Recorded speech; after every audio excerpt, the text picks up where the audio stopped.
বন্ধুরা, আশা করি সবাই ভালো আছেন। তো ভিডিও শুরুতে যে ইন্ট্রোটা দেখলেন, তো আজকে সেই ইন্ট্রোটাই আজকে কাইনমাস্টার অ্যাপ দিয়ে বানিয়ে দেখাবো কীভাবে 3D ইন্ট্রো বানাবেন কাইনমাস্টার অ্যাপ দিয়ে। তো সর্বপ্রথমে আপনাকে একটা সিলেক্ট করে নিতে হবে, যে কোনো একটা মনে করেন যে কোনো একটা ইমেজ কিংবা ফটো। আমি ধরেন এটা সিলেক্ট করে নিলাম। তো এটা সিলেক্ট করার পরে আপনাকে ফটোটা টাইমলাইন একটু বেরোতে হবে, একটু বেশি করতে হবে, ঠিক আছে। বেশি করার পরে এখন যাবেন লেয়ারে যাওয়ার পরে মিডিয়াতে যাওয়ার পরে আপনাদের যে টেমপ্লেট, এখন যে টেমপ্লেটটা বসাবো সেই টেমপ্লেটটা দেখেন আমার ভিডিও ডেসক্রিপশন বক্সে লিঙ্ক দেওয়া আছে, তো ওখান থেকে ডাউনলোড করে নেবেন। তো আমি টেমপ্লেটটা নিচ্ছি, তা আপনাদের ওখানে দেখেন ভিডিও ডেসক্রিপশন বক্সে লিঙ্ক দেওয়া আছে, তো ওখান থেকে আপনারা ডাউনলোড করে নেবেন। তো এখন টেমপ্লেটটা আমি ফুল স্ক্রিন করে দেবো, মানে একদম পুরাপুরি ফুল স্ক্রিন করে দিব। তো আপনারাও ফুল স্ক্রিন করে দিবেন, এটা টাইমলাইন বের করে দিয়ে আপনারা ফুল স্ক্রিন করে দিবেন, ঠিক আছে। তো এবার দেখেন টেমপ্লেটটা চলে আসছে। এখন দেখেন এখানে দেখেন গ্রিন যে স্ক্রিনটা, এই স্ক্রিনটা আমরা সরাই ফেলবো। স্ক্রিনটা সরাই ফেলে এখানে আমরা লোগো অ্যাড করব, ঠিক আছে। তো এখানে লোগো অ্যাড করার জন্য কিন্তু আমাকে এখানে সিলেক্ট করে নিতে হবে, ধরেন এই পর্যন্ত। তো এই পর্যন্ত আমাকে অ্যাড করতে হবে, তো ঠিক আছে। এখানে যাওয়ার পরে মিডিয়াতে যাবেন, লেয়ারে যাওয়ার পরে মিডিয়াতে যাওয়ার পরে চলে যাবেন আপনাদের লোগোটা, মানে যে জায়গায় আপনার লোগোটা বেন্ডিং করা আছে কিংবা লোগোটা তৈরি করা আছে এখানে যাবেন। তো এখান থেকে আমি ক্রপিংয়ে যাব। ক্রপিংয়ে যাওয়ার পরে এটা যে চারপাশ করা আছে এটা আমি গোল করে দেবো আর কি। চারখানাসে যেটা করা আছে এটা আমি গোল করে দেবো। তো এটা গোল করে আমি এই যে এইখানে ফিক্স করে দেব। এইখানে দেখেন এই অনুযায়ী, মানে আমার যে ভিতরের টেমপ্লেট যে গোল অনুযায়ী আমাকে কিন্তু এখানে কাজ করতে হবে।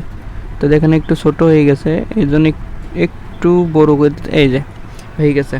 তো এখন আপনাকে কী করতে হবে, এখন আপনাকে সিম্পলি 3 ডট যে অপশনটা দেখতেছেন সাইডে, এই যে 3 ডট অপশন, এই 3 ডট অপশনে আপনারা ক্লিক করবেন। তো আমি ক্লিক করলাম, এখানে দেখেন লেখা আছে সেন্ড টু ব্যাক, মানে এখানে সেন্ড টু ব্যাক করবেন, ঠিক আছে। এই যে যদি না দেখতে পান তাহলে এই যে দেখাইতেছে আপনার সেন্ড টু ব্যাক কোথায় লেখা আছে, এই যে তো সেন্ড টু ব্যাক দেখেন এখানে লেখা আছে। তো সেন্ড টু ব্যাকে ক্লিক করবেন। সেন্ড টু ব্যাকে ক্লিক করলে কিন্তু আপনার লোগোটা ভিতরে অ্যাডজাস্ট হয়ে গেল, ঠিক আছে। এখন কিন্তু আপনি লোগো দেখতে পারবেন না। তো লোগো দেখার জন্য আপনাকে কী করতে হবে, আপনাকে এখান থেকে ব্যাক নিয়ে আপনাকে লোগো দেখার জন্য আপনার যে ক্রোমাকে যে অপশনটা আছে, ধরেন যে আপনারা যে এই ভিডিওটা যেটা সিলেক্ট করছেন টেম্পলটা, এই টেম্পলটার উপরে ক্লিক করবেন। ক্লিক করার পরে নিচে আসবেন, নিচে আসার পর দেখেন এখানে লেখা আছে ক্রোমাকে, এই ক্রোমাকেটা আপনি অন করে দিবেন। অন করে দিলে দেখেন আপনার লোগোটা কিন্তু সুন্দরভাবে ফুটে উঠছে। তো এইভাবে আপনার সুন্দরভাবে যখন ফুটে উঠবে, এখানে আপনি আমি একটু গ্রিন স্ক্রিনটা মানে বেশি হয়ে গেছে, গ্রিনটা একটু কমাই দেবো আর কি, একটু কমাই দিলাম। এখন দেখেন আপনি মনে চাইলে এখান থেকে আবার ফিক্স করে নিতে পারেন, যে আপনার লোগোর সাথে মানান না খায়। এই যে দেখেন লোগোটা একটু ছোট হয়ে গেছে, একটু বড় করতে হবে।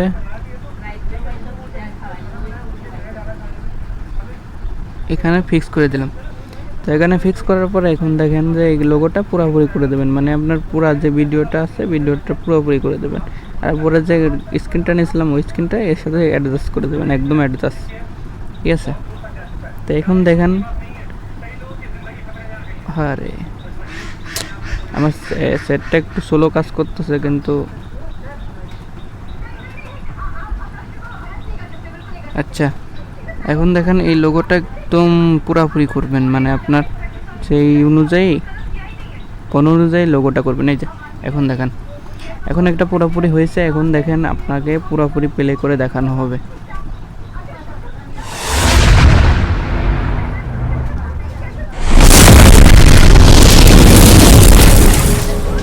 দেখছেন অনেক সুন্দর একটা লোগো কিন্তু হয়েছে। তো এইভাবে আপনারা লোগো কোডটা তৈরি করতে পারবেন, 3D লোগো একদম কাইনমাস্টার অ্যাপ দিয়ে, একদম প্রফেশনালি সিনেমাটিক যে লোগোটা, এটা আপনারা করতে পারবেন এখন থেকে। তো ভিডিওটা যদি ভালো লাগে তো অবশ্যই চ্যানেলটা সাবস্ক্রাইব করবেন, পাশে আসা বেল আইকনটি অল করে দেবেন, যাতে আমাদের নতুন নতুন ভিডিও আপনারা সর্বপ্রথম পান।